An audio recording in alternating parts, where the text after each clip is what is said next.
जय गुरु जी। गुरु जी को चरण वंदना और गुरु जी की संगत को नमन।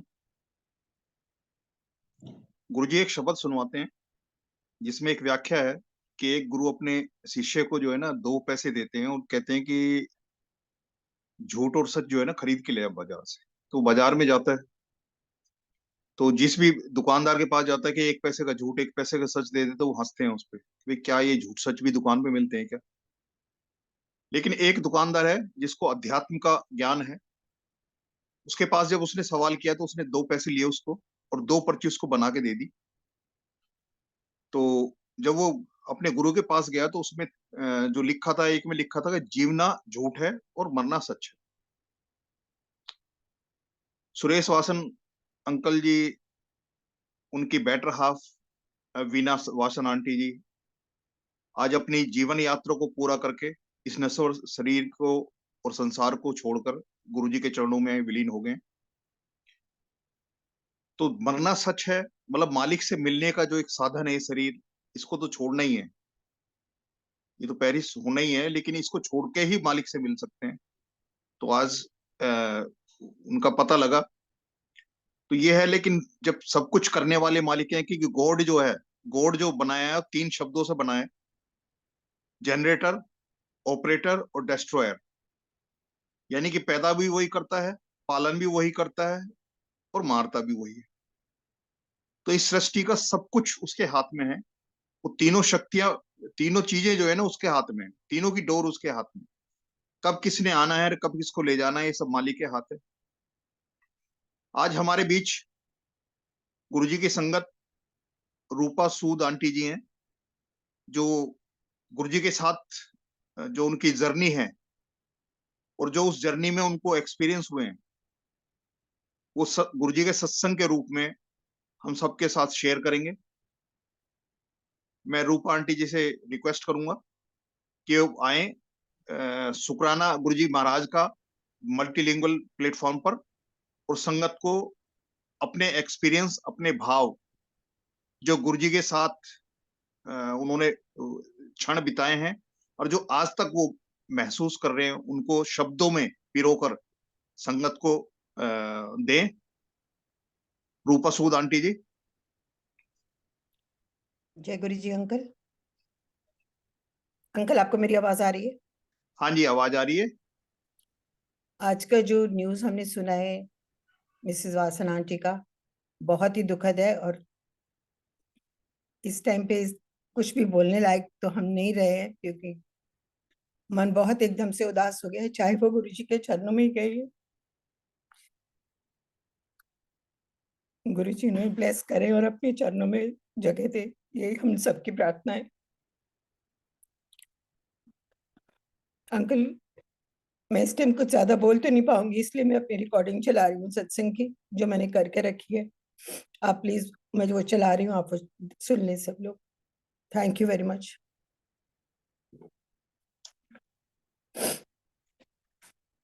जी आंटी जी। जय गुरु जी। संगत जी, शुक्राना मालिक, शुक्राना multilingual group for giving me the opportunity and सेवा for narrating my satsang। हम लोगों में इतनी कैपेबिलिटी तो नहीं है कि गुरु जी की कृपाओं का और उनकी एंडलेस ब्लेसिंग्स का बखान कर पाए, लेकिन फिर भी मैं कोशिश करूंगी। यूं जैसे सबको लगता है कि हमें गुरु जी ने कोई चमत्कार नहीं किया और हम कैसे फेथ खो, लेकिन अगर हम अपनी जिंदगी को देखें, हंसती खेलती जिंदगी जिसमें कोई प्रॉब्लम नहीं आ रही है, और रोज सुबह हम उठते हैं, गुरु जी का शुक्राना करते हैं, दिन अच्छे से निकल रहा है, तो इससे ज्यादा ब्लेसिंग गुरु जी आपको क्या दे सकते हैं, और इससे ज्यादा क्या कनेक्शन हो सकता है। अब गुरु जी कोई मैजिशियन तो है नहीं कि पहले आपको बीमारी दें फिर ठीक करें, और उन्होंने अपनी प्रोटेक्शन में रखा हुआ है। यही इससे बड़ा सत्संग और इससे बड़ी ब्लेसिंग और इससे बड़ा कनेक्शन तो हो ही नहीं सकता। और यही हमारा विश्वास गुरु जी के ऊपर बना रहना चाहिए कि उन्होंने हमें हर पल इतना प्रोटेक्ट किया हुआ है। यूं तो मेरी जर्नी का मुझे नहीं मालूम कि कब स्टार्ट हुई गुरु जी के साथ, क्योंकि बचपन मेरा बहुत ही रिलीजियस मेरी मदर की गाइडेंस में हुआ। मम्मी के साथ रोज सुबह प्रभात फेरी जाना, गुरुद्वारे जाना, कभी वो चलिया करती थी। तो हम छोटे थे, लेकिन हम तो अपना नहा धो के खाने पीने के चक्कर में और हलवा प्रसाद मिलेगा इसीलिए चले जाते थे। लेकिन वो आस्ते आस्ते डिवोशन भी बढ़ती गई और मम्मी को देख देख के अच्छा भी लगने लगा।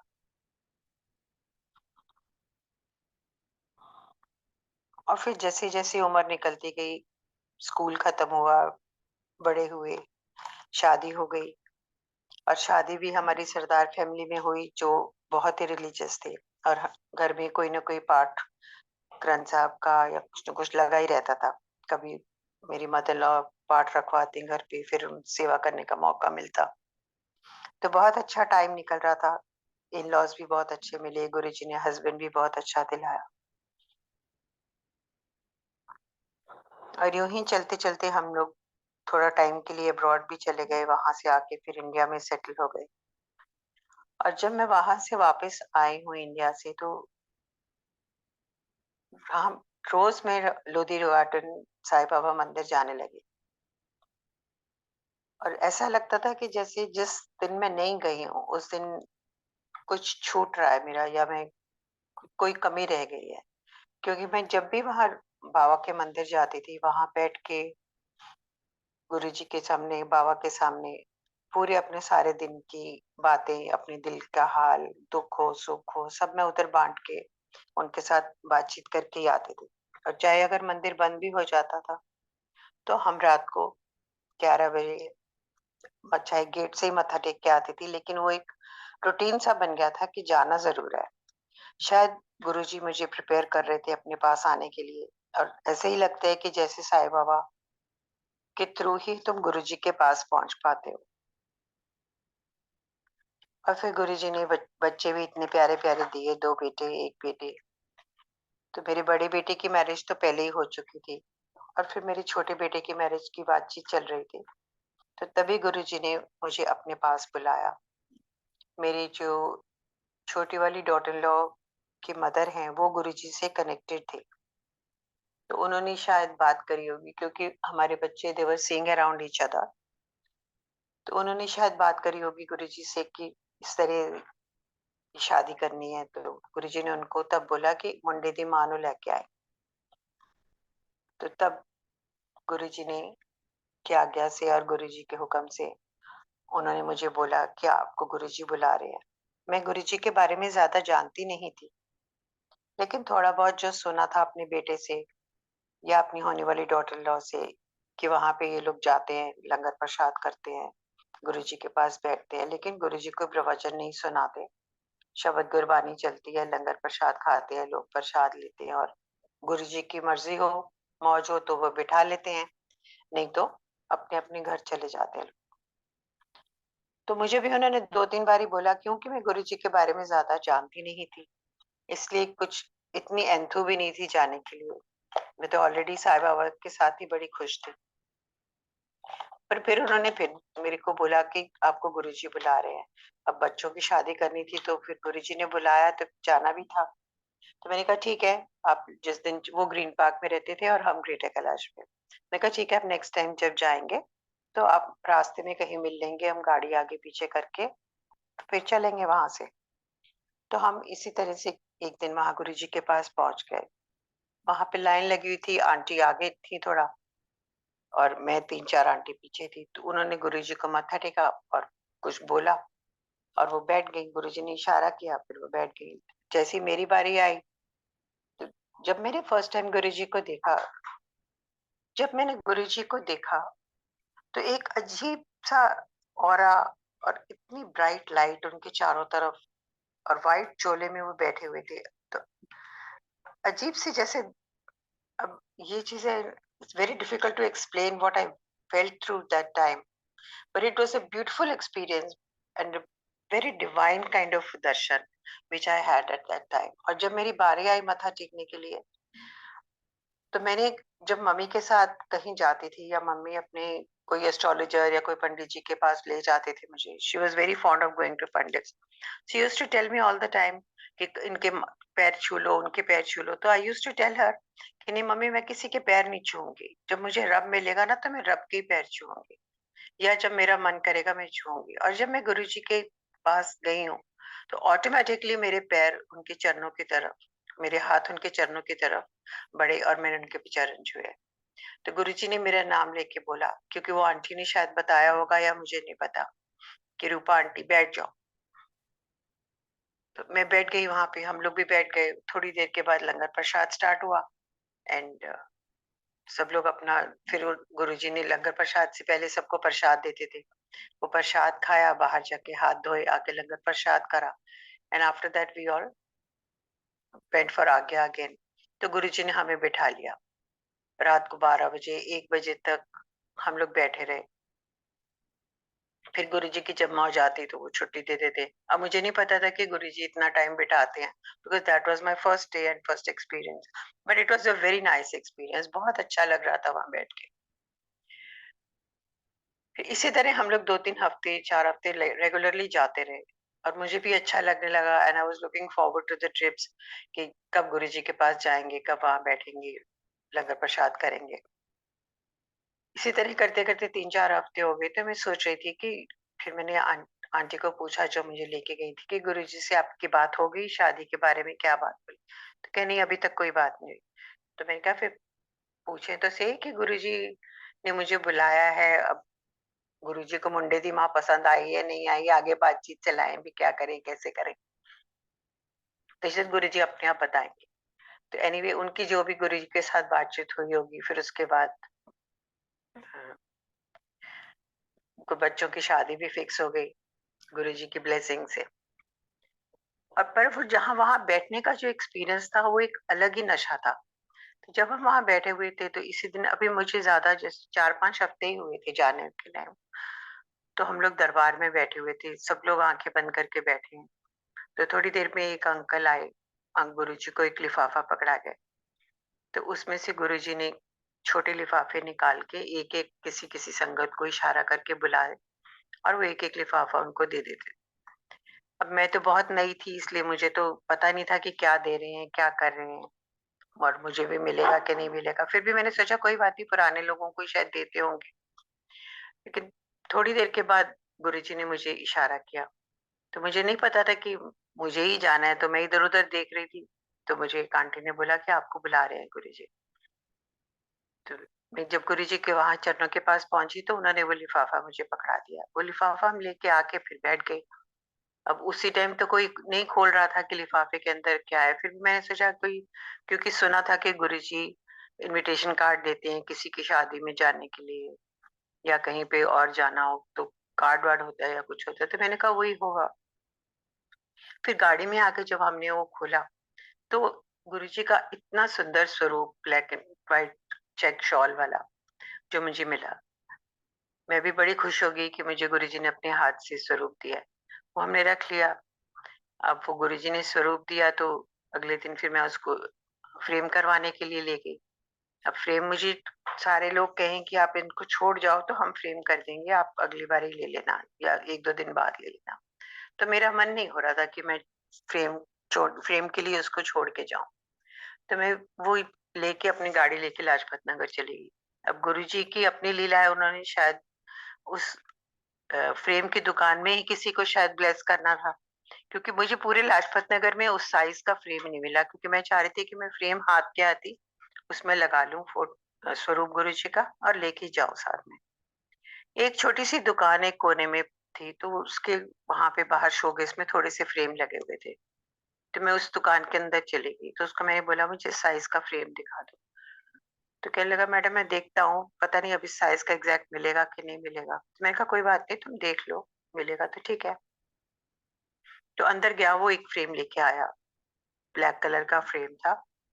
और जैसे ही हमने वो स्वरूप उसमें डाला तो ऐसे ही वो फ्रेम फिट आया उसके, कि जैसे वो उसके लिए ही बना था। And I was also very happy because मैं उसी टाइप का फ्रेम देख रही थी। आई didn't want the steel frames जो उस जमाने में लोग नॉर्मली बिकते थे या फिर लोग बनाते थे। I was very happy. मैंने अपना वो स्वरूप उसमें डलवाया, उसको पैक करा और हम घर ले आए। वो शायद गुरुजी ने ही उस शॉपकीपर को ब्लेस करना था जो मुझे ग्रेटर कैलाश से लाजपत नगर तक पहुंचाया, वहां पे फ्रेम लगवाने के लिए। एनीवे वो हुआ। फिर इसी तरह से टाइम निकलता गया। और 2-3 हफ्ते निकल गए। फिर गुरुजी ने का हुक्म होता था कि वहाँ जो लंगर प्रसाद मिल रहा है वो यहीं खा के जाओ। लेकिन हम एज़ पेरेंट्स, हम लोगों को होता है लालच कि अगर कहीं लंगर प्रसाद थोड़ा-सा बट ले जाएँ घर पे, जो बच्चे नहीं आए हैं या फिर घर के जो फैमिली मेंबर नहीं आए, उनको हम थोड़ा-सा दें। तो इसी तरह से एक दिन वैसे तो गुरुजी हलवा प्रसाद देते थे, तो वो तो कहीं पैक करने का मतलब ही नहीं बनता था, हम वहीं खा लेते थे, वहीं हाथ धो के आते थे। तो एक दिन गुरुजी ने लड्डू दिया या पता नहीं बेसन की बर्फी दी, तो वो मैंने थोड़ी-सी टिश्यू में लपेट के अपनी पॉकेट में रख ली और हाथ धो के थोड़ी-सी खाई, फिर हाथ धो के हम लोग लंगर प्रसाद के लिए आके बैठ गए। तो उस दिन लंगर प्रसाद करते-करते इतनी अनकंफर्टेबल सी मुझे फीलिंग हो रही थी कि जैसे गुरुजी एकटक मुझे देखे जा रहे हैं और शायद जैसे एक चोर की चोरी पकड़ी जाती है। I was getting that kind of a feel. तो फिर भी चुपचाप सब 4 लोग हम बैठे थे, वह लंगर प्रसाद हम करते रहे। तो गुरुजी ने एक अंकल को इशारे से अपनी तरफ बुलाया और कुछ बोला। जब लंगर प्रसाद करते-करते फिर वो अंकल ने बोला कि गुरुजी कह रहे हैं कि जिन्हां-जिन्हां ने प्रसाद छुपाया, वो अपना कड्डन ते खा लैन, ਉਹ ਉਹਨਾਂ ਦੀ ब्लेसिंग हैगी है और उन्होंने ਇੱਥੇ ही खत्म करना है। And I felt so embarrassed कि मुझे समझ में नहीं आई कि मैं निकालूं कैसे गुरुजी को। तो शायद उन्होंने मुझे देख लिया, कैसे किया मुझे नहीं मालूम। तो मैंने बड़ी मुश्किल से अपनी पॉकेट में से हल्का सा हाथ डाल के वो प्रसाद निकाला और वहीं पे खत्म किया। और बिल्कुल जैसे चोर की चोरी पकड़ी चली जाती है ना, I had that kind of feeling.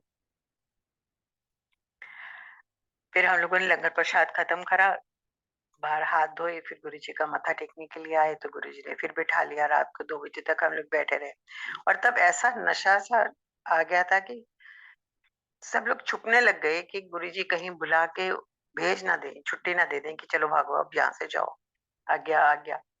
तो हम लोग पिलर के पीछे-पीछे छुप के बैठ जाते थे कि गुरुजी की नज़र ना पड़े, लेकिन गुरुजी की नज़र तो कहीं पे भी पड़ जाती है। तो एनीवे जब अब टाइम आता है तो गुरुजी कहते थे कि फिर कहने लगे बाद में कि चलो जाओ हुण जाओ, ब्याह दियां तैयारियां करो, जाओ ऐश करो, जाओ बाजार जाओ, शॉपिंग करो। हर बारी गुरुजी ने यही बोलना कि जाओ ब्याह दियां तैयारियां करो। So we were very happy and elated कि गुरुजी की ब्लेसिंग है और गुरुजी कह रहे हैं जाओ शॉपिंग करो। तो हम अपना खुल के शॉपिंग करनी, शादी की तैयारियां हो गई। बड़े अच्छे से गुरुजी ने शादी करवाई। गुरुजी ब्लेस करने भी आए बच्चों को।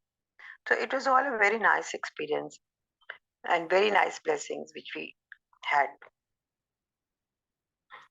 अब गुरुजी को ही पता है कि मेरे को शादी से 2 साल पहले कुछ काफ़ी ज़्यादा हीमोग्लोबिन मेरा कम रहने लग गया था और इतनी ज़्यादा वीकनेस और डॉक्टर फाइब्रॉइड्स हो गए, तो डॉक्टर्स ने बोला था कि आपको सर्जरी करवा लेनी चाहिए, नहीं तो हीमोग्लोबिन इतना कम 4-5 पे जा रहा है, तो you can collapse any time. तो मैं टाल-मटोली कर रही थी because I didn't want to have the surgery done. और उन उसके बाद ही और इट वाज़ फिक्स्ड कि नहीं आपको सर्जरी तो करवानी पड़ेगी, फाइब्रॉइड्स हैं तो आपको रिमूव तो करवाने ही पड़ेंगे। तो हमने कहा ठीक है चलो जब करवाने पड़ेंगे तो करवाएँगे, देखते हैं करती रही मैं। और इन फिर उसी दौरान गुरुजी ने अपनी शरण में बुला लिया और थोड़ा टाइम पहले की मेरी सर्जरी वगैरह सब फिक्स हो गई थी, तो फिर बच्चों की शादी के टाइम आ गया, तो मैंने कहा चलो ठीक है अब शादी के बाद करा लेंगे जो करवाना होगा।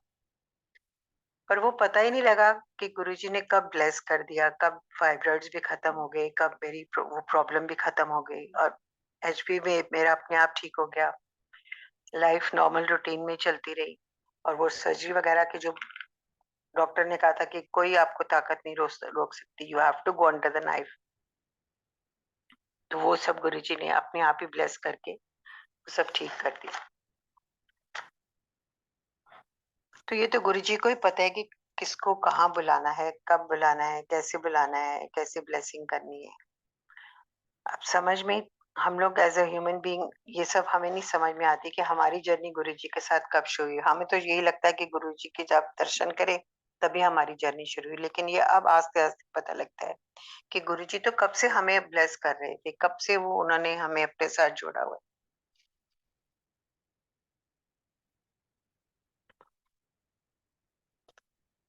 तो उन्हीं दौरान में फिर थोड़े टाइम के बाद ही हम लोग बड़े मंदिर खुल गया, बड़े मंदिर में सेवा के लिए जाने लगे।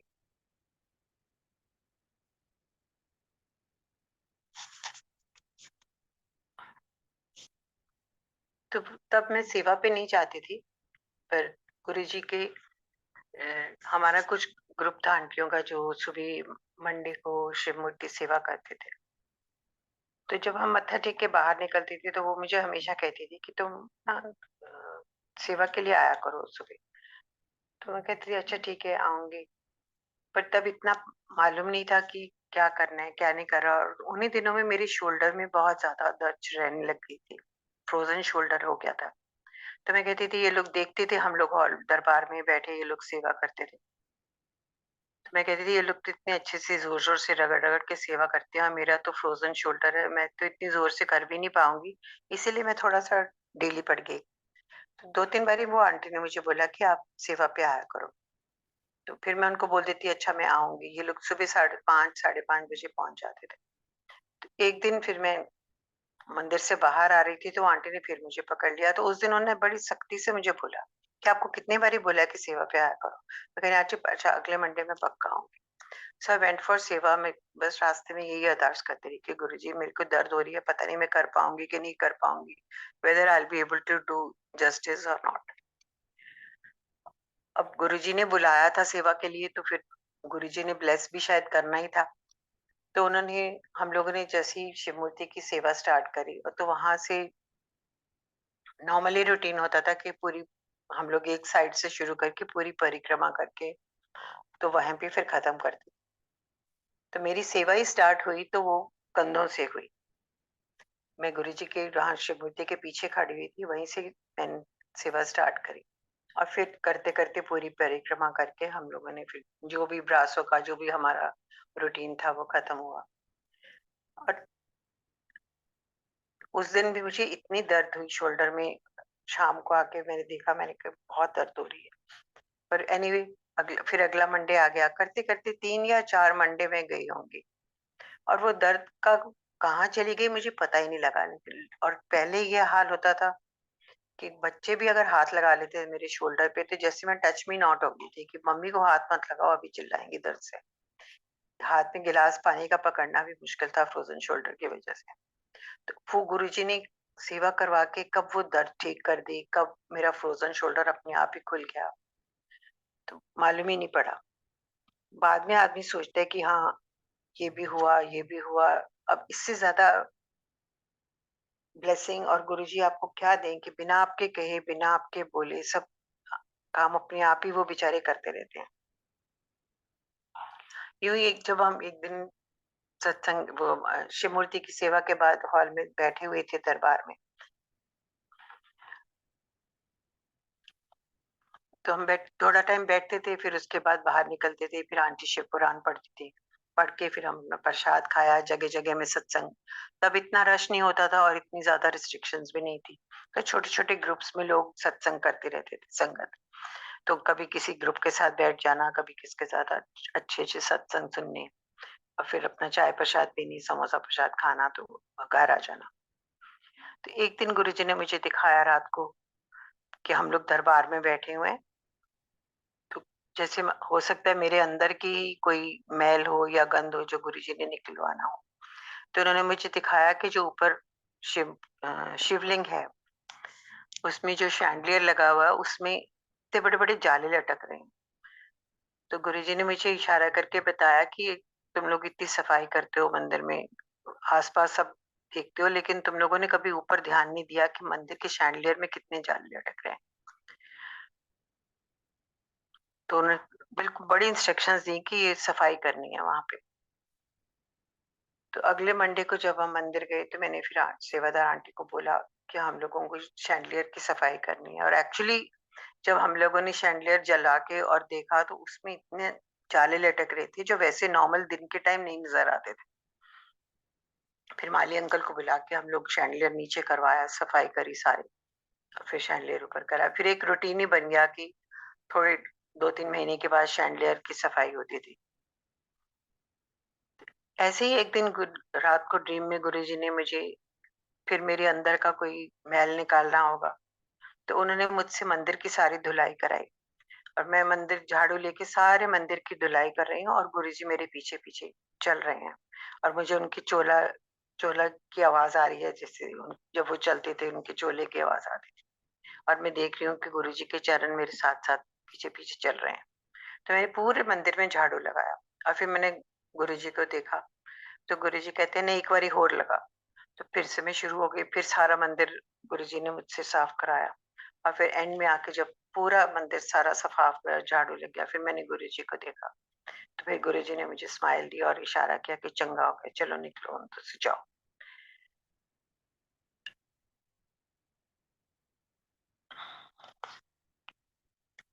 इसी टाइम दौरान में जब मैं एक बारी हम एम्पायर स्टेट में बैठे हुए थे, लंगर से पहले सब लोग चाय प्रसाद पी के बैठे हुए थे, तो एक अंकल आके उन्होंने गुरुजी को एक लिफाफा पकड़ाया, उसमें छोटे-छोटे पाउच थे। तो वो छोटे-छोटे पाउच लेके गुरुजी, जैसे उनका रूटीन था, संगत को किसी को जिसको ब्लेस करना था वो बुला के उनको देते थे। तो मैं भी बैठी हुई थी, ये काफ़ी शुरू की बात है। तो मैं भी बैठी हुई थी, आँखें बंद थी, मैं देख रही थी, फिर आँखें टेढ़ी करके आँखें ज़रा-ज़रा सा खोल के, आदमी का लालच ही नहीं खत्म होता ना, तो खोल-खोल के हम देख रहे थे कि गुरुजी बुला-बुला के दे रहे हैं किसी को। फिर मन में यही होता था कि चलो कोई बात नहीं, मेरी अगर होगा, गुरुजी ने मुझे ब्लेस करना होगा किसी चीज़ से तो बुला के दे देंगे। तो मैं फिर आँखें बंद करके बैठ गई। मैं कहा मैं देखूँगी भी नहीं, नहीं तो पता नहीं आज मुझे फ़ील क्या होगा, मुझे नहीं पता। फिर मैं आँखें बंद करके बैठ गई। तो मेरे साथ में एक आंटी बैठी थी, थोड़ी देर के बाद उन्होंने मेरी कोहनी में हाथ मारा कि गुरुजी आपको बुला रहे हैं। मैंने कहा नहीं आंटी, आपको बुला रहे होंगे, मुझे नहीं बुला रहे। तो फिर देखा तो गुरुजी उँगली से मुझे इशारा कर रहे थे। कहते नहीं आंटी, आपको ही बुला रहे हैं। तो फिर गुरुजी इशारा कर रहे थे और मेरे देखते ही देखते वो जितने भी छोटे-छोटे पाउच गुरुजी के हाथ में थे, वो सारे बँट गए थे और गुरुजी का जो हाथ था, वो बड़े वाले पाउच के अंदर था। उसके हाथ में उनके छोटा वाला पाउच था या जो भी था। तो मैं गुरुजी के सामने बिल्कुल चरणों के पास जाके बैठ गई अपनी नीज़ के ऊपर।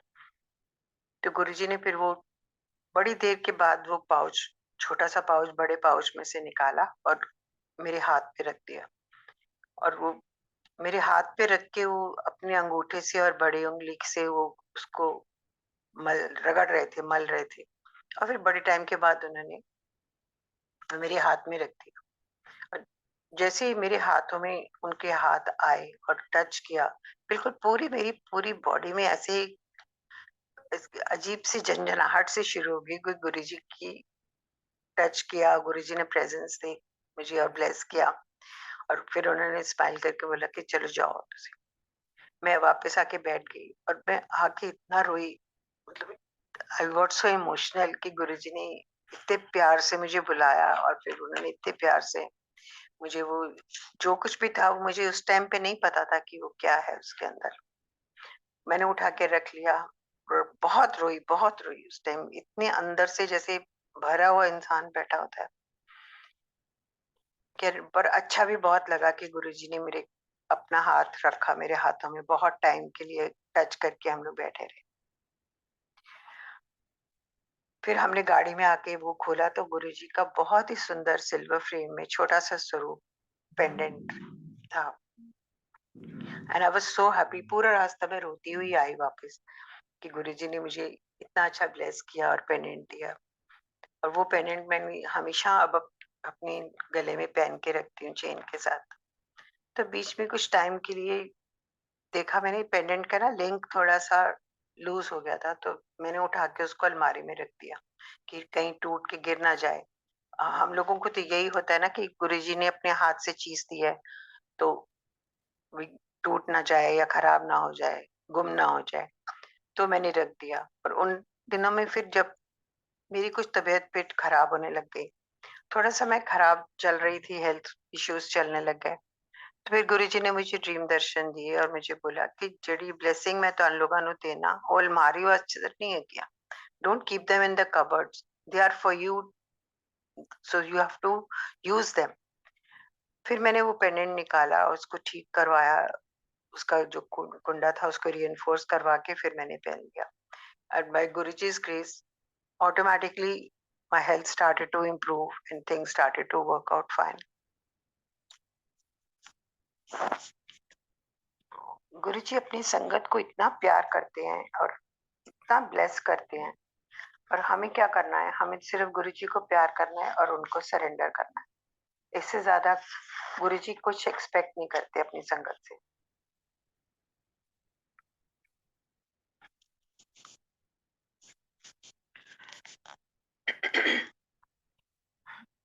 थोड़े साल पहले मेरा बर्थडे था अप्रैल में,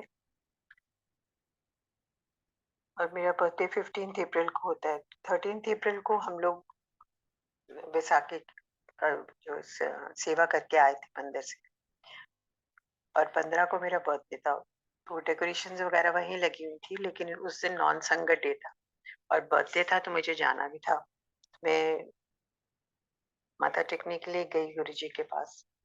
वहां गेट तक पहुंची तो अंकल बैठे हुए थे वहां पे, सेवादार अंकल। तो मैंने उनको बोला कि मुझे अंदर जाने दो, मेरे को मत्था टेकना है। तो उन्होंने भी बोला ठीक है आंटी, आप अंदर समाधि तक चले जाओ। तो मैं समाधि तक पहुंची, वहां मैंने माथा टेका, और फिर थोड़ा और आगे जाके मैं हॉल के दरबार की सीढ़ियों तक चली गई अंकल को बोल के। अंकल ने कहा ठीक है आप सीढ़ियों तक चले जाओ। वहां से मत्था टेक के मैं वापस आ रही थी। मैं कहा गुरुजी आज बर्थडे है और मुझे कुछ मिला ही नहीं है, गिफ्ट भी नहीं, चाय प्रसाद भी नहीं, तो मैं क्या लेके जाऊंगा? आप मुझे क्या दोगे आज? तो मैं पूरा ऐसे मंदिर का चक्कर, जैसे वहां सीढ़ियों से मत्था टेके वापस आ रही थी, और जब समाधि भी मैंने गुरुजी के आगे मत्था टेका आज्ञा लेने के लिए, जो डेकोरेशंस हमने लहरिया की लगाई थी वहां पे बैसाखी पे, तो उन्हीं डेकोरेशंस में से एक दुपट्टा पूरा आके मेरे सर के ऊपर गिरा, जो गुरुजी ने मुझे मेरे बर्थडे पे ब्लेस करके मुझे बर्थडे की गिफ्ट दी। तो वो अंकल ने भी देखा उसको गिरते हुए, और फिर उन्होंने इशारा किया कि आंटी आप ले जाओ इसको, ये आप ही की ब्लेसिंग है। और आई वाज सो हैप्पी कि गुरुजी ने मुझे बर्थडे की गिफ्ट दी। गुरुजी आपकी छोटी से छोटी मन में जो बात आती है उसको भी पूरा करते हैं, और मुझे थोड़े छोटे छोटे उन्होंने ड्रीम दर्शन में दिखा के इतनी बारी ब्लेस किया है कि एक बारी मैं बहुत उदास बैठी हुई थी, रात को सोई तो almost I was in tears, I was missing my mom. तो उसी दिन रात को गुरुजी ने आके मुझे ड्रीम में बैठे हुए एक बहुत बड़ा हॉल दिखाया, उसमें गुरुजी अपनी गद्दी पे बैठे हुए हैं, और उन्होंने, मैं कोने में बहुत उदास सी बैठी हूँ, तो इशारा करा उंगली से, जैसे वो अपनी संगत को बुलाते थे। इशारा करके वो मुझे अपने पास बुलाते हैं और फिर मुझसे पूछते हैं कि की होया तनु? तो मैं उनको बताती हूँ गुरुजी मैं बहुत उदास हूँ, मुझे ना हक चाहिए। तो गुरुजी एकदम अपनी गद्दी से खड़े हो जाते हैं, तो कहते हैं फिर आजा फिर। और मैं इतनी जोर से गुरुजी के गले मिली और जाके जप्पी मार के कितना टाइम वहां पे मैं खड़े रही, गुरुजी को जप्पी मार के मुझे पता ही नहीं लगा कि कब सुबह हो गई और मेरी आंख खुली, तो my eyes were still wet with tears. और छोटे छोटे गुरुजी ने इतने दर्शन दिए। गुरुजी के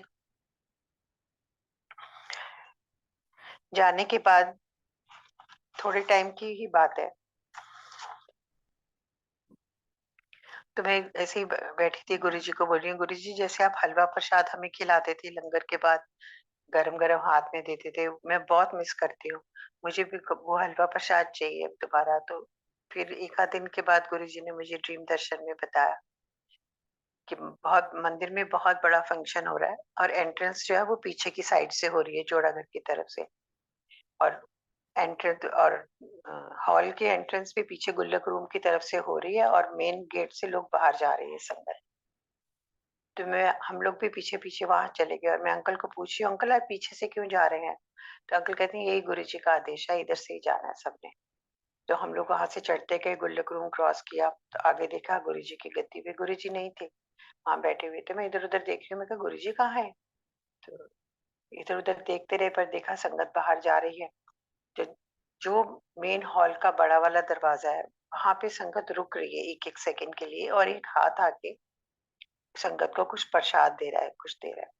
तो मैं वहां जाके, मेरी बारी जब आती है तो मैं देखती हूँ, तो वहां गुरुजी खड़े हुए हैं, और बहुत बड़ा थाल रखा हुआ है स्टूल के ऊपर, उसमें से वो गरम गरम हलवा प्रसाद सारी संगत को खिला रहे हैं, दे रहे हैं, उनके हाथों में डाल रहे हैं। मैंने भी अपना हाथ आगे किया और मैंने देखा, तो फिर मैं गुरुजी को कह रही हूँ, मैं तो गुरुजी मैं तो आपको वहां देख रही थी, आप यहाँ पे खड़े हो, प्रसाद दे रहे हो। तो गुरुजी कहते हैं अल्लाह। तो उन्होंने एकदम गरम गरम हलवा प्रसाद मेरे हाथ में डाला and he gave me such a sweet smile. And he was not in his Chola, he was wearing a blue shirt and a white pant, और वहीं दरबार के दरवाजे पे ही खड़े सबको प्रसाद दे रहे थे। वहां से हम लोगों ने प्रसाद लिया और बाहर आ गए, और इसी तरह से मेरा ड्रीम फिर वहीं टूट गया, खत्म हो गया।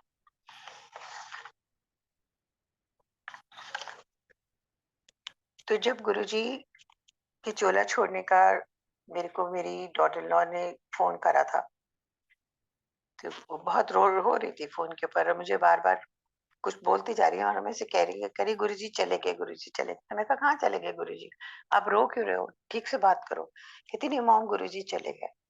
तो फिर उसने मुझे बताया, तो मैं कहती नहीं बेटा, ऐसा नहीं हो सकता, वो गए हैं तो जलंधर गए होंगे या फिर चंडीगढ़ या कहीं ना कहीं जाते रहते थे, गुरुजी गए होंगे तो आ जाएंगे। कहती नहीं मॉम, आप मंदिर पहुंचो। तो हम लोग जब मंदिर पहुंचे तो वहां पे बहुत भीड़ ऑलरेडी इकट्ठी हो चुकी थी, और गुरुजी को हॉल में लिटाया हुआ था येलो कलर के चोले में। तो बारी बारी सब लोग लाइन तब हिट किया, जैसे फॉर ए फ्यू सेकेंड्स, कि जो वो कह रही थी क्या कह रही थी। तो सब लोग लाइन लगा के खड़े हुए थे और जगजीत सिंह जी का भजन चल रहा था। तो जब हमारी बारी आई दरबार में, सब लोग परिक्रमा लेके एक साइड से जाके दूसरी साइड से बाहर आ रहे थे, तो जैसे ही मैं मतलब I was totally zoned out, कोई फीलिंग्स नहीं, कोई कुछ नहीं। तो नथिंग हिट मी कि क्या हो क्या रहा है, ये क्यों, क्या हो रहा है। तो जैसे ही मेरी बारी आई परिक्रमा लेने की, तो मैं एक सेकंड के लिए वहां रुकी, और मैं गुरुजी को कह रही हूँ कि गुरुजी क्या कर रहे हो आप, क्यों ये क्या लीला दिखा रहे हो, क्यों लेटे हो यहाँ पे, आप कहीं नहीं गए और ना ही आप कहीं जा सकते हो, प्लीज आप उठो। तो फिर एक सेवादार अंकल ने मुझे पीछे से नच किया कि आंटी चलो, और भी संगत है। तो फिर मैं वहां से बाहर आ गए, हम लोग बैठे रहे, फिर जो रूटीन चल रहा था वो चलता रहा। लेकिन कभी भी ये हिट नहीं किया, और अभी तक भी नहीं करा कि जब हम जाते हैं गुरुजी वहां नहीं है, क्योंकि गुरुजी की प्रेजेंस इतनी है और इतना वो दिखाते हैं कि it's very difficult to even register in your mind कि गुरुजी is not there, and I have never even believed till today कि गुरुजी चोले में नहीं है या दुनिया में नहीं है। गुरुजी जहां भी देखती हूँ मुझे तो गुरुजी गुरुजी ही नजर आते हैं, and because he answers all our prayers, he is there in your dream दर्शन में, कहीं ना कहीं वो अपनी प्रेजेंस दिखाते रहते हैं। So it is not possible to agree और इवन थिंक अबाउट इट कि गुरुजी नहीं है। यूं ही जब हमारी मंडे को सेवा होती थी, तो मंडे की पेंडेमिक से पहले हमारी सेवादारों का रश काफी ज्यादा हो गया था शिव मूर्ति की सेवा। तो आस्ते आस्ते हमारी जो आंटीज थी, सेवादार आंटी, उन्होंने हमारे लोगों की टर्न लगा दी, कि कोई महीने में एक बार ही आती थी किसी की, या महीने में 2 महीने में एक बार ही आती थी, तो हम लोग बाहर बैठ जाते थे। लेकिन ये तो हमें नहीं पता था कि मंदिर अब बंद होने वाला है, पेंडेमिक आ रहा है। तो बिल्कुल इस बात के लिए भी हम लोग तरस जाएंगे कि गुरुजी के मंदिर में भी नहीं पहुंच पाएंगे। तो उन्हीं दिनों की बात है, पेंडेमिक के मंदिर बंद होने से थोड़ा टाइम पहले मेरे को गुरुजी ने इतनी सुंदर ब्रास की शिव मूर्ति पहुंचाई, एक सेवादार के थ्रू। ना वो मुझे जानते हैं ना मैं उन्हें जानती हूँ, लेकिन उन्होंने एक पैकेट पकड़ाया मेरी डॉटर को कि ये तुम्हारी मम्मी के लिए है, उनको दे देना। तो वो जब वो शाम को घर पे आई, उसने मुझे पकड़ाया, कहने लगी मॉम ये आपके लिए एक अंकल ने दिया है। तो मैं कहा मैं तो किसी अंकल को जानती नहीं हूँ बेटा, उन्होंने क्या दिया। कहती आप देख लो। मैंने सोचा शायद गुड़ होगा, या पंजाब से कोई कभी कोई ना कोई अंकल ले आते थे कुछ, या आंटी कभी आई तो सेवादार आंटी जो जान पहचान की थी, तो कभी ले आते। मैं कहा शायद गुड़ होगा, इतना भारी भी है, देख रही हूँ मैं। तो कहती है आप ही खोल के देख लो, उन्होंने कहा था कि हम मम्मी को देना, वो अपने आप ही खोलेंगी। तो जैसे जैसे मैं पेपर न्यूज़पेपर में लपेटा हुआ था, मैं लेयर खोल रही हूँ पेपर के, तो जैसे जैसे मैं लेयर खोल रही हूँ तो वो भारी था, मुझे लग रहा था कि हाथ से छूट ना जाए। तो जैसे ही लास्ट लेयर मैंने खोला, और इतनी मैं खुश हुई देख के, मुझे लगा कि जैसे खुशी के मारे मेरे हाथ से छूट ही जाएगा। इतनी सुंदर शिव मूर्ति, बिल्कुल वैसी छोटी मूर्ति जैसे मंदिर में लगी हुई है, उसके साथ की सिमिलर मूर्ति गुरुजी ने मुझे घर पे पहुंचाई। कि फिर क्योंकि उसके थोड़े दिन बाद ही मंदिर बंद हो गया और सब लोग अब पूरी संगत तरसने लग गई मंदिर जाने के लिए। लेकिन गुरुजी ने तो ब्लेस किया था कि घर घर में मंदिर होगा, घर घर में पूजा होगी। तो उन्होंने शिव मूर्ति, मेरे पास थी भी नहीं, और उन्होंने शिव मूर्ति भी घर पे पहुंचवा दी, मेरे को दे दी। तो हम लोगों ने अपने मंदिर में जहाँ गुरुजी ने अपना स्थान बनवाया था, तो उसका भी सत्संग है, मैं आपको सुनाऊंगी। जब ये फ्लैट गुरुजी ने हमें ब्लेस करके दिया, तो हम लोग सोच ही रहे थे कि मंदिर कहाँ बनाएं, और माइंड में एक कमरा था जहाँ पे सोचा था कि हम मंदिर बनाएंगे, यहाँ पे गुरु जी का स्वरूप लगाएंगे। और वो मंदिर भी मैंने बड़ी अच्छे से, हमने ब्रिक वॉल की डेकोरेशन बैक में करवानी थी, और उसके ऊपर हमने स्वरूप लगा के गुरु जी का मंदिर बना। लेकिन वो ब्रिक वॉल्स जो जो थी, जब रात को कारीगर लगा के जाते, सुबह उठ के वो जब आते तराई करने के लिए, तो सारी की सारी ब्रिक वॉल्स नीचे गिर जाती। इस तरह से 3-4 दिन ऐसे चलता रहा, और by the end of it brick walls, इतनी ब्रिक्स कम रह गई। तो वो, क्योंकि मैंने पर्टिकुलरली राजस्थान से मंगवाई थी, तो फिर वो हमारा कारीगर कहने लगा कि मैम अब तो ये पूरी नहीं होगी दीवार, ब्रिक्स तो बहुत कम हो गई हैं। तो मैंने कहा कोई नहीं, तुम शुरू करो, मैं ऑर्डर कर दूंगी, फिर जब आएंगी तो हम पूरी कर लेंगे, बाकी इंटीरियर्स करो तुम। तो मैंने उसको बोला, जाके ऑर्डर करने के लिए गई, तो कहने लगा मैम अभी तो 2-3 महीने लग जाएंगे, अब स्पेशल आपने कलर भी मंगाया, तो अब कलर चेंज करो, तो जो स्टॉक में है वो ले लो। तो मैं कहा नहीं, मुझे तो कलर भी वही चाहिए।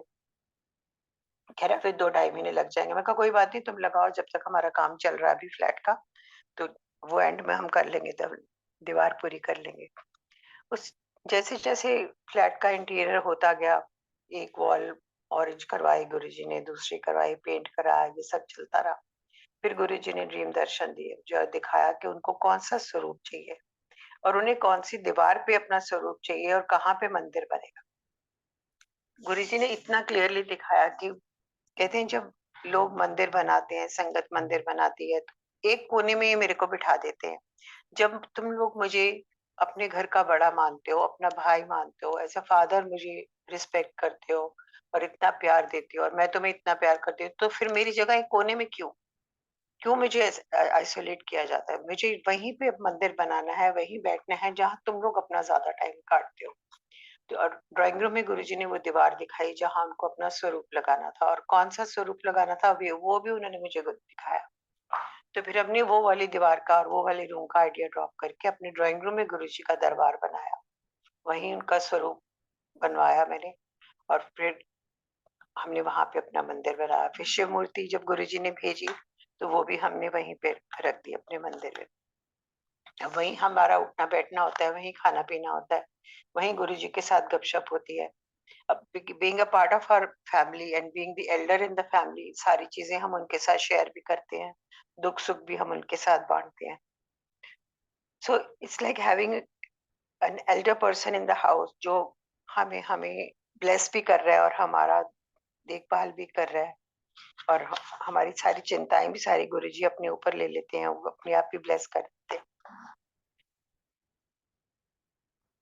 आपको मैं अपने अंकल का एक सत्संग सुनाती हूँ। हमारे अंकल जो हैं, गुरुजी को के ऊपर उनको बहुत फेथ है, बहुत मानते भी हैं, लेकिन वो शुरू से ही बैठ नहीं सकते एक जगह में टिक के।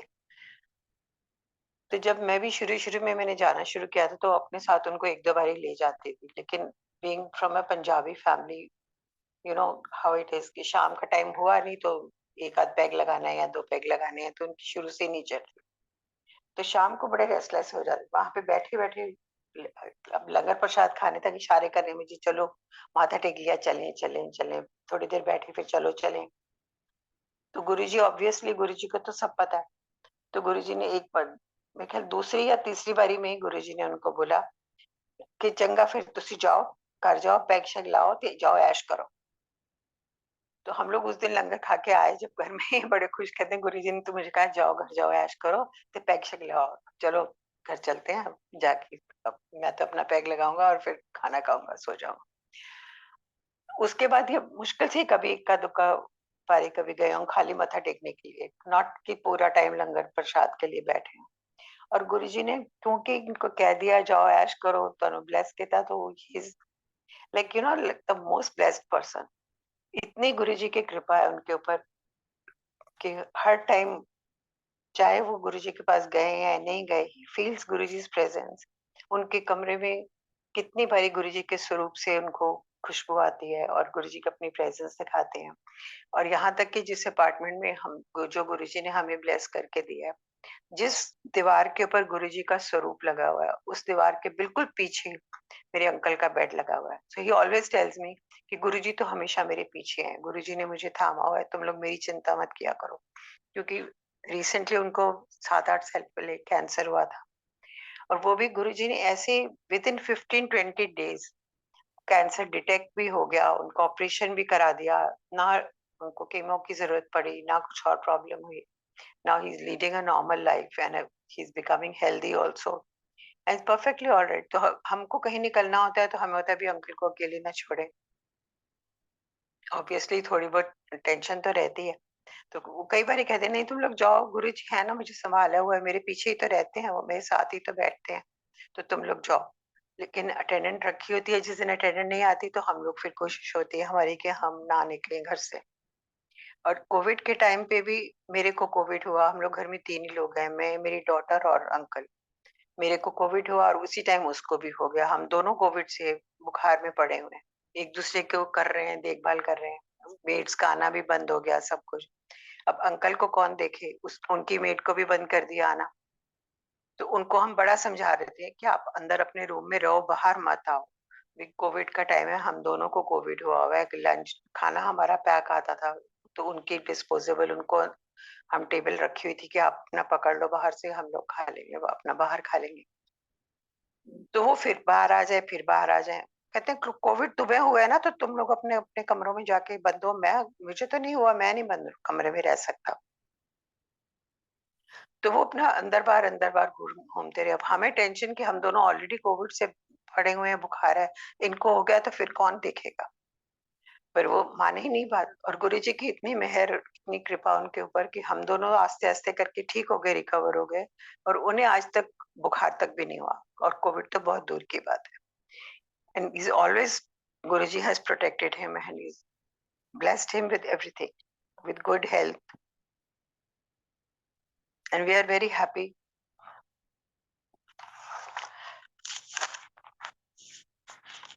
जब हम लोग मंडे को मंदिर जाते थे और वहां बैठना, शुरू शुरू की बात है, तो मैं कई बार देखते थे आंटियों को, हम लोग जो पीछे किचन में सेवा करते थे, या लंगर के लिए जब हम रात को जाते थे, तो हम थोड़ी देर के बाद हाथ धो के बाहर बैठ जाते थे, तब इतना रश नहीं होता था, तो आंटी किचन में सेवा कर रही होती थी, तो अंदर बाहर घूम रही होती थी व्हाइट कलर की टोपी पहन के। तो ऐसे फ्रैक्शन ऑफ ए सेकेंड कभी मन में आया ध्यान कि गुरुजी मुझे भी ना यूं ऐसे टोपी पहन के मंदिर में घूमना है, मुझे भी सेवा करनी है, क्योंकि मैंने कभी मंदिर में सेवा ऐसे करी नहीं थी। तो एक थॉट आया और माइंड से निकल गया।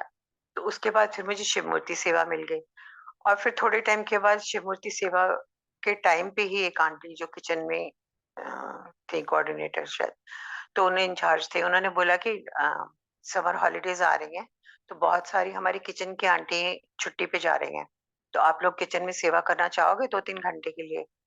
तो आई तो just totally jumped with Joy, मैं कहा जरूर आंटी, हम लोग कर लेंगे, मैं कर लूंगी।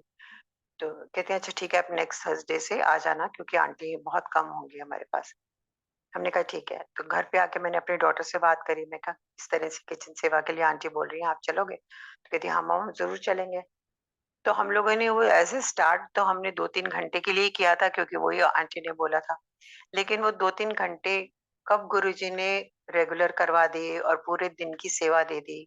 सुबह हम लोग निकलना 9 बजे और रात को 9, साढ़े 9, 10 बजे लंगर प्रसाद करके घर पे आते थे। सारा दिन किचन में रहना, गुरुजी के साथ रहना, गुरुजी की बातें, गुरुजी के सत्संग, सारा दिन इतना एंजॉय करते थे। The most, like the best day of the week was our Thursday kitchen seva day, जब हम सारा दिन गुरुजी के चरणों में, गुरुजी के आसपास ही रहते थे। तो इसी तरह से एक के बाद एक, एक के बाद एक गुरुजी ने सेवा में कोई कसर नहीं छुड़वाई। मंदिर का एक एक कोने में एक एक सेवा गुरुजी ने हमारे से करवाई, चाहे वो समाधि सेवा और शटलेट सेवा, किचन सेवा, सफाई की सेवा, रोटी प्रसाद, ये करना वो कर, सब गुरुजी ने मन पैंडेमिक से पहले इतना भर दिया मन प्यार से और सेवा से कि किसी चीज की जैसे ना कमी महसूस नहीं हुई। और पैंडेमिक का टाइम कैसे निकल गया, हर हफ्ते घर में सत्संग करना फैमिली के साथ बैठ के, या फिर जूम के सत्संग स्टार्ट हो गए तो इतना एंजॉय करते थे। यूज्ड टू लुक फॉरवर्ड कि अब ये सत्संग स्टार्ट होने वाला है, अब ये सत्संग स्टार्ट होने वाला है, अब ये सुनना है, अब ये सुनना है। फिर मल्टीलिंगुअल ने तो इतना सपोर्ट किया, फिर उन्होंने शुरू करा तो फिर तो एज ए रूटीन रेगुलर हमारा बन ही गया कि अब कोई ना कोई सत्संग चलता रहेगा, तो वो कल हम लोग सुनेंगे और फिर हमारे इतनी ब्लेसिंग्स मिलती है और इतना अच्छा लगता है।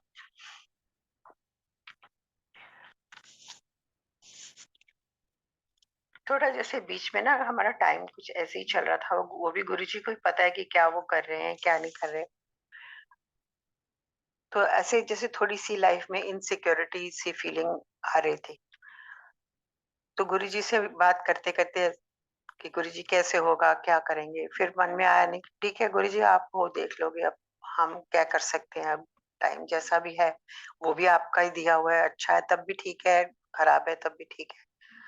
तो फिर गुरुजी ने रात को ड्रीम दर्शन दिए मुझे और दिखाया कि बहुत बड़ा एक प्लॉट है, लैंड है, प्लॉट भी नहीं है, ह्यूज लैंड, जहां तक देखो तुम जमीन ही जमीन है और बिल्कुल मिट्टी है, जमीन है, कुछ भी नहीं है आसपास। तो मैं ऐसे एक साइड में देख रही हूँ तो वहां पे एक पैच है जो कि ग्रीन है, वहां पे बहुत ग्रीनरी लगी हुई है, हर टाइप की सब्जी, बड़ी बड़ी पालक, खीरे, घिया, गोभी, मतलब हर टाइप की सब्जी यू नेम इट, और वो उस ग्रीन पैच में है। और वो ग्रीन पैच चारों तरफ से जैसे खेत बंधे हुए होते हैं रस्सियों से और बैम्बू से, उस टाइप से बंधे हुए हैं। तो मैं बड़ी खुश होती हूँ, मैं कहती देखो सारा तो बंजर सी जैसे जमीन है और ये एरिया कितना ग्रीन है और कितना अच्छा बना हुआ है। और फिर मैं देखती हूँ वहां पे जो खेत का एक दरवाजा सा जैसे बना होता है डंडे से, तो वहां के बाहर थोड़ा आगे जाके एक गद्दी पे गुरुजी बैठे हुए हैं अपने लाल चोले के में। तो मैं बड़ी खुश होती हूँ कि गुरुजी आप यहाँ पे खेत में क्या कर रहे हो। तो वहां पे जाके फिर मैं उनको इशारा करती हूँ कि भी इधर आओ मेरे पास। तो वो इशारा करके मुझे डंडा दिखाते हैं और वो ऐसे बैठे हुए हैं वहां पे गद्दी के ऊपर जैसे एक चौकीदार गार्ड बैठा होता है कोई चीज की गार्ड करने के लिए।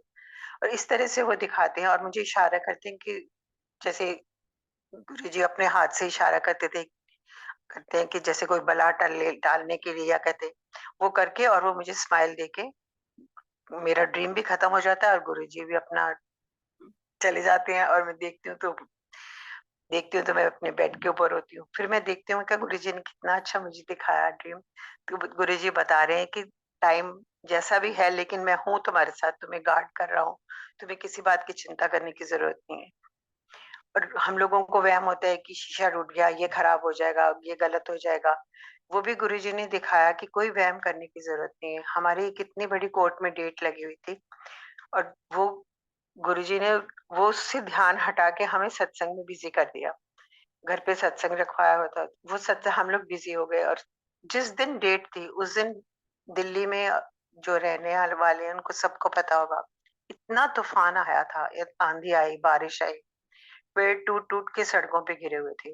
और हमारे भी बाहर बालकनी में ग्लेजिंग हुई हुई, पूरी पूरी ग्लेजिंग उखड़ के गिर गई, शीशे टूट के ड्राइंग रूम तक अंदर तक आ गए। और मैं और मेरी डॉटर हम लोग सत्संग की तैयारी कर रहे थे वहां पे, और वो बिल्कुल शीशे हमारे बिल्कुल फेस के पास से उड़ उड़ के सोफों के ऊपर गिरे यहाँ के। लेकिन गुरुजी की इतनी मेहर है कि वो बिल्कुल हमें एक टच भी नहीं किया शीशा। और बाद में जब हमने देखा तो पूरा ड्राइंग रूम हमारा, सोफे, कारपेट सब शीशे से, छोटे छोटे चूर चूर शीशों से भरा हुआ था। और गुरुजी की मेहर से हमने जब फोन किया, थोड़ी आंधी तूफान कम हुआ, फोन किया, विद इन 2-3 आवर्स शीशे वाला भी मिल गया, ग्लेजिंग भी ठीक कर गया, शीशे भी नए लगा के शाम तक चला गया। अगले दिन सत्संग भी हमारा बहुत अच्छा हो गया। एंड देन वी रियलाइज कि गुरुजी ने, और हमारा डेट से ध्यान ही हट गया बिल्कुल। तो अगले दिन पता लगा कि ठीक है, जो डेट वेट थी वो सब सही हो गया, गुरुजी ने अपने आप ही सारे कष्ट शीशों में उतार दिए, निकल गया वो सब टाइम, खराब टाइम भी निकल गया। तो इतना गुरुजी अपनी संगत का ध्यान रखते हैं और इतना प्यार करते हैं, वी आर तो we can not even give him the fraction of what he is given to his sangat and what he gives. इतना ज्यादा प्यार, इतना ज्यादा प्यार। तो यूँ ही मेरा थोड़ा वेट भी पुट ऑन हो रहा था, तो मैं गुरुजी को कई बार कहती थी, गुरुजी बड़ा वेट पुट ऑन हो रहा है, चाहे मैं खा रही हूँ या नहीं खा रही, मे बी अब चेंज ऑफ हार्मोन्स है या क्या है गुरुजी, मुझे अच्छा नहीं लगता, आई फील लेजी, ये होता है वो होता है। तो बहुत टाइम बाद मैंने तो रियलाइज नहीं किया। फिर इसी तरह से नींद आ गई, तो सोए हुए थे, तो गुरुजी ने ड्रीम दर्शन में दिखाया कि बहुत बड़ा हॉल है, उसमें बहुत सारी आंटियां ही आंटियां बैठी हुई हैं और गुरुजी बैठे हुए हैं अपनी गद्दी पे, और he is in a very jovial mood, बड़े खुश हैं, हंसी मजाक कर रहे हैं सबके साथ। तो एक एक आंटी से उठा उठा के उनको पूछ रहे हैं कि क्या है, तुम्हें क्या चाहिए, या क्या तकलीफ है, या तुम्हारे घर पे कुछ ना कुछ, वो उनसे सवाल कर रहे हैं और आंटियां अपने अपने जवाब दे रही हैं, या गुरुजी फिर उनको अपने जवाब दे रहे हैं। तो मेरी बारी आती है, तो मुझे खड़ा करते हैं, हाँ तेनू की चाहिए। तो मैं इशारा करके अपने ना कमर पे हाथ लगाती हूँ और गुरुजी को कहती हूँ, गुरुजी प्लीज थोड़ा सा ना मेरा इधर से वेट कम कर दो ना, देखो कितना ज्यादा वेट बढ़ गया। तो गुरुजी इतनी जोर से हंसते हैं और अपने मत्थे पे हाथ मार के कहते हैं, चल चिंगा कितना, चल बैठ जा। तो वो ड्रीम खत्म हो गया, मैं हमने हंसी मजाक में बात ले ली। मैंने सुबह उठ के अपनी डॉटर को बताया, मैं क्या गुरुजी को मैंने रात को बोल दिया मेरा वेट कम करो। तो कहती है, मॉम आपको भी ना वेट कम करने का बोलना है, तो और कुछ बोल देते। मैं कहा मुझे जो वेट ही कम करना था, तो मैं क्या बोलती, और मुझे वही चाहिए था। तो हम लोग हंसने लगे। अब थोड़े दिन बाद हमारे यहाँ पे बिल्डिंग में किसी के घर में लंच था, तो मैंने अपना एक सूट निकाला। तो मैं बार बार जब भी अलमारी खोलती थी, मैं क्रिप करती थी, मैं कहा मुझे पूरे ही नहीं आने, कपड़े नहीं पूरे आने, ये सूट नहीं आएगा, वो नहीं आएगा, अब ये नया खरीदे नहीं है पैंडेमिक में, अब मैं पहन के क्या जाऊं। फिर भी मैंने एक सूट निकाल लिया। संजय जी, आप बिलीव करोगे, मेरा वो सूट 2-2 इंच मुझे लूज, और जब मैं सोची थी कि शायद वो मुझे पूरा भी नहीं आएगा, क्योंकि वेट तो मैंने उसके बाद किया नहीं था, और वो सूट मैंने पहना था, ऐसे लटका हुआ आया कि जैसे मैं किसी का मांग के पहन के आए। And I was so happy. उसके बाद मैंने फिर अपना वेट चेक किया था, and actually I had lost 5 kgs। तो I was so very happy. मैं कहती, देखो गुरुजी ने ड्रीम में आके ब्लेस करके भी मेरा वेट कम करा दिया ना। All my suits fit me so well, rather well, क्या अब लूज ही है मुझे। अब फिर मुझे लग रहा है कि शायद मैं थोड़ा वेट पुट ऑन करने लग गई हूँ, तो मैं गुरुजी को बोलती रही, गुरुजी आप नहीं वेट मेरा पुट ऑन होना, आप प्लीज ध्यान रखना, I don't want to gain now. फिर आज इतनी सैर होती नहीं है, मौसम भी ठंडा है, और फिर मैं मोटी हो गई तो फिर बड़ी प्रॉब्लम पड़ेगी। ऐसी पैंडेमिक में गुरुजी ने एक बार ड्रीम में दिखाया कि हॉल में बहुत सारी खचाखच संगत बैठी हुई है, और उन्हीं दिनों में जैसे होता था, गुरुजी का आदेश होता था कि कोई कहीं जाएगा नहीं। तो हॉल में सब बैठे हुए हैं, बहुत तेज तूफान आ रहा है, आंधी आ रही है, और इतनी बिजली का चमक रही है, हवा आ रही है। और मैं गुरुजी को बोल रही हूँ कि गुरुजी बाहर तो इतना गंदा मौसम हो रहा है और दरवाजे भी नहीं खुल रहे हैं, तो हम लोग बाहर कैसे जाएं, कोई कैसे बाहर निकलेगा। तो गुरुजी कहते, कोई कितने जान की लोड़ नहीं है, सब लोग अंदर बैठो, तो चुपचाप बैठ के मंत्र जाप करो, अगे आने वाला टाइम बहुत माड़ा टाइम है, कोई कितने नहीं जाएगा। And it is actually happening like this only, कि कोई कहीं नहीं जाता। जब किसी का जो भी होता है, सब मंत्र जाप करते रहते हैं, और अपना टाइम अच्छा हो बुरा हो मंत्र जाप में ही निकाल देते हैं। और निकालना भी चाहिए, क्योंकि वही हमारी गुरु जी की दी हुई ब्लेसिंग है, और उसी से हम लोगों को शांति भी मिलती है। और यही जो एक ही बारी जिस तरह से गुरु जी ने हमें दिखाया था कि जो तूफान आ रहा है और पूरी बिल्डिंग जैसे हिल रही है, एक्चुअली उसी टाइप का अर्थक्वेक आया था अभी 2 साल पहले दिल्ली में। इतनी जोर से अर्थक्वेक आया था, पूरी कितने मिनट तक पूरी बिल्डिंग हमारी हिल रही थी। We being on the top floor कुछ ज्यादा ही हिलती है, और बार बार हमारे व्हाट्सएप पे ग्रुप पे मैसेज आ रहा था आरडब्ल्यूए का कि बिल्डिंग खाली करो, सब लोग नीचे आ जाओ, अर्थक्वेक इज वेरी स्वेयर। और मैं और मेरी डॉटर हम दोनों गुरुजी के स्वरूप के सामने बैठे और मंत्र जाप करते रहे, एक दूसरे का हाथ पकड़ के। और अंकल को भी हमने बाहर बुला लिया, मैंने कहा आप भी बाहर आ जाओ, अर्थक्वेक आ रहा है। और वही टाइम गुरुजी ने एकदम इतना अच्छा निकाल दिया, और हम जोर जोर से मंत्र जाप कर रहे हैं, और फिर थोड़ी देर के बाद सब सबसाइड हो गया अर्थक्वेक भी। और फिर आस्ते आस्ते हमारी बिल्डिंग से मैसेज आने लग गया कि ठीक है, अब सब लोग ऊपर आ गए हैं, जो जो सेफ हैं सब अपनी अपनी बता दो, सब ठीक ठाक है। इतना ज्यादा गुरुजी आपको हर टाइम पे हर बात का पहले ही बता देते हैं कि ये होने वाला है या ऐसे करना है तुम्हें। नहीं तो अर्थक्वेक इतना जब सिवियर आता है तो आदमी वैसे ही हिल जाता है कि क्या करे। और तुम इतनी हाइट पे रह रहे हो, you can not use the lifts, सीढ़ियों में तुम वैसे ही डरते हो जाने के लिए। तो बेटर है कि कहीं ना इधर उधर जाके जो होना है वो गुरुजी ने अपने आप ही देखना है, तो अपने आप ही देख लेते हैं। अपना कोई भी कष्ट हो कुछ हो, अपना बैठो गुरुजी के सामने, मंत्र जाप करो संगत जी, और अपने आप को सरेंडर करो। इसी में हम लोगों का सबका कल्याण है। घर पे हम लोग कभी जब सत्संग रखते हैं, नॉर्मली हर हफ्ते हम फैमिली बैठ के करते हैं, तो कई बार माइंड में आता है कि अच्छा गुरुजी से पूछें, गुरुजी को आज क्या मीठा में खिलाएं या कैसे करें, क्या बनाया। संगत जी लंगर तो सिंपल ही होता है, दाल सब्जी गुरुजी के आदेश के हिसाब से।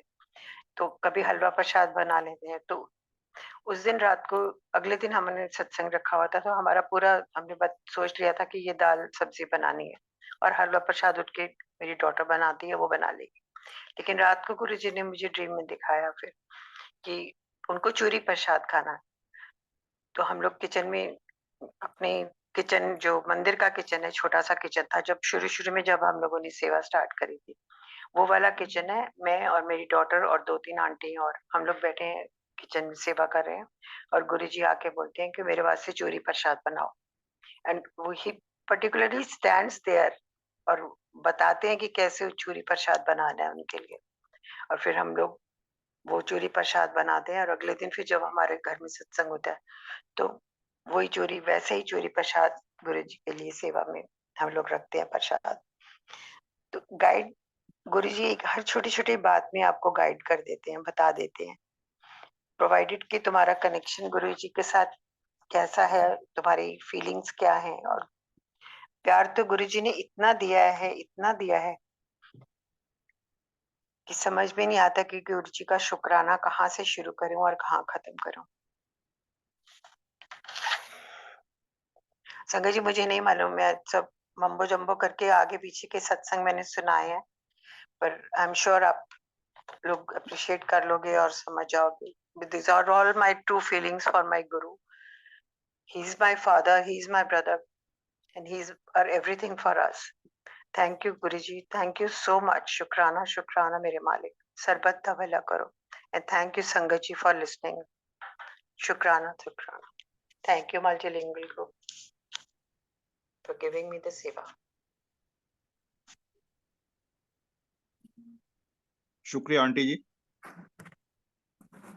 ये गुरुजी को पहले ही आभास रहा होगा, जिससे कि आपकी रिकॉर्डिंग पहले ही तैयार थी। पता क्योंकि नहीं वैसे अंकल, तो आज कहते सुबह हैं कि से मन भरोसा बहुत टूटता है उदास तो हो रहा रोना था। टूटता है। और गुरुजी ने चोला छोड़ के ये बता भी दिया है कि इस शरीर की अहमियत उतनी है कि इसके अंदर जो आत्मा है उसको कैरी करने का एक वाहन है। और गुरुजी ने चोला छोड़ा, और ये जब औरों को वो लाइफ ब्लेस करते रहे हैं और आज भी कर रहे हैं, उसके बावजूद भी उन्होंने, क्योंकि जो इस शरीर की अहमियत कितनी है वो गुरुजी पहले बता चुके हैं। आज क्योंकि भारी मन था, आपका भाव था, तो पहले ही ये अगर रिकॉर्डिंग नहीं होती तो शायद इतना जो गुरुजी संगत के साथ आपके आपके थ्रू शेयर कराना चाहते थे। क्योंकि वो कहते हैं ना, शो मस्ट गो ऑन है, कि दुनिया में अच्छा भी होगा बुरा भी होगा, लेकिन ये दुनिया चलती रहेगी, ये जिंदगियां चलती रहेंगी, और आना जाना मालिक के हाथ है। तो उन्होंने क्या करना है, कैसे करना है, कब करना है, वो सब वही जानते हैं। तो वहां तक तो पहुंचना किसी की हुई है ना होगी। आपका मल्टीलिंगुअल प्लेटफॉर्म पे सत्संग के लिए आना और अपने एक्सपीरियंस को शेयर करना, उसके लिए आपका धन्यवाद, थैंक यू। और आगे भी कभी ऐसा गुरुजी का आदेश होगा तो आपको फिर प्रत्यक्ष रूबरू होके जो है सत्संग के लिए आमंत्रित करेंगे। जय गुरु जी। जरूर अंकल, जय गुरु जी, जो गुरु जी की आज्ञा। शुक्राना गुरु जी।